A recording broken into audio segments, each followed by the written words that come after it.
हाय दोस्तों, इस वीडियो में हम लोग बात करने वाले हैं कि एक औरत को सी सेक्शन सर्जरी के जरिए सेफली कितना बार डिलीवरी हो सकता है, और अगर बच्चा का जन्म सी सेक्शन सर्जरी के जरिए होता है तो प्रेग्नेंट वुमेन को क्या क्या कॉम्प्लिकेशन दिक्कत हो सकती है। तो हम लोग इस वीडियो में बात करने वाले हैं, तो बिना स्किप किए हुए इस वीडियो को आप लास्ट तक देखें। और अगर आप इस चैनल पे नए हैं तो इस चैनल को सब्सक्राइब कर ले, जिससे कि आपको हर एक वीडियो का इन्फॉर्मेशन जो है मिलता रहे। तो एक प्रेग्नेंट वुमेन अपने बच्चे का जन्म जो है जो बाय दी सर्जिकल प्रोसीजर के जरिए सी सेक्शन के जरिए 2 टाइम्स दे सकती है, अगर पेशेंट का कंडीशन प्रेग्नेंट वुमेन का कंडीशन वेल एंड गुड होता है तो। और साथ ही एक प्रेग्नेंट वुमेन का डिलीवरी सी सेक्शन के जरिए अगर तीसरा रहता है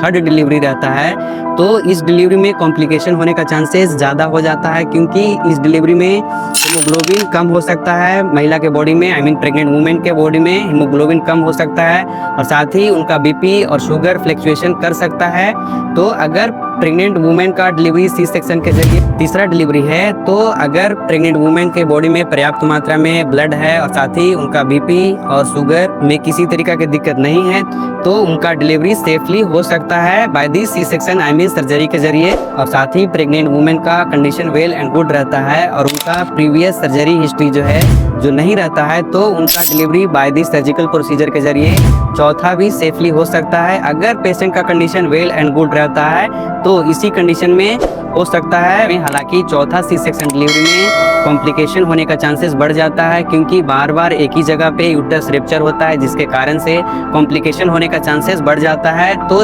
चौथा डिलीवरी सी सेक्शन से बहुत ही रेयर होता है। और साथ ही अगर आपका डिलीवरी सी सेक्शन से होता है तो इस कंडीशन में आप जब भी नेक्स्ट बेबी के लिए प्लान करें तो कम से कम 2 साल का गैप रखें, जिससे कि आपके बॉडी में पर्याप्त मात्रा में ब्लड भी हो जाएगा। और साथ ही जब आपका डिलीवरी सी सेक्शन आपका बच्चा का जन्म जब सी सेक्शन से होता है, तो इस कंडीशन में आपका यूट्रस में जो रप्चर होता है वो पूरी तरीका से हीलिंग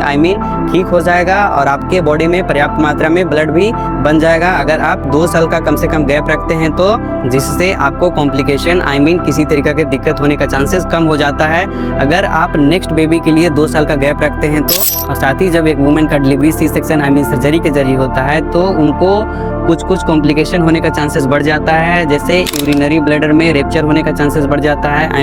इंजरी होने का चांसेस बढ़ जाता है, और साथ ही उनको हेवी ब्लीडिंग होने का चांसेस बढ़ जाता है, और साथ ही उनको लॉन्ग टर्म तक पेन हो सकता है, और साथ ही उनको लॉन्ग टर्म तक हेवी ब्लीडिंग के साथ साथ लॉन्ग टर्म रिकवरी होने में भी समय लग सकता है। वूंड जो होता है जो कट लगता है उसे ठीक होने में भी समय लग सकता है। तो जब बच्चा का जन्म सी सेक्शन सर्जरी के जरिए होता है तो बच्चे के माँ को ये सारे कॉम्प्लिकेशन होने का चांसेस हो सकता है। और अगर आपका पहले से ही एब्डोमिनल एरिया में 2-3 ऑपरेशन हो चुका है सर्जरी हो चुका है, और अगर आप प्लान कर रहे हैं बेबी के लिए, तो इस कंडीशन में आप अपने नियर बाई हेल्थ केयर से संपर्क करें। तो आई होप कि ये वीडियो आपको अच्छा लगा होगा, तो प्लीज़ मेरे चैनल को सब्सक्राइब करें, साथ ही साथ लाइक करें, शेयर करें। Okay, thank you guys, take care, bye bye, have a nice day.